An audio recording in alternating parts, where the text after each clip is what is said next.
கோயில்களில் சாமி சிலைகள் லிங்கங்களுக்கு அபிஷேகம் செய்யப்படுவதன் ஆழமான காரணம் என்ன தெரியுமா?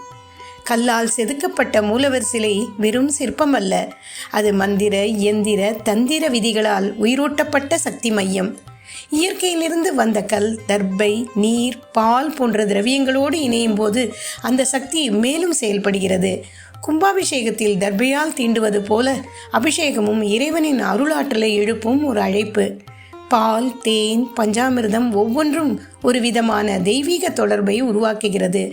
ஆகமங்கள் கூறும் 16 உபச்சாரங்களில் அபிஷேகம் மிகவும் முக்கியமானது. தமிழில் திருமுழுக்கு என்று அழைக்கப்படும் இந்த வழிபாட்டில் முன்பெல்லாம் 26 திரவியங்கள் பயன்படுத்தப்பட்டன.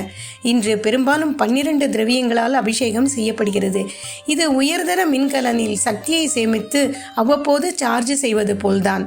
அபிஷேகம் செய்யும்போது கருவறையின் காற்றில் ஈரப்பதம், அயனிகள் அதிகரித்து கோயில் முழுவதும் சக்தி பரவுகிறது. மூலவர் பீடத்தில் பதிக்கப்பட்ட மூலிகைகள், எந்திரங்கள் வெளிப்படுத்தும் ஆற்றல் அபிஷேக தீர்த்தத்தில் கலக்கிறது.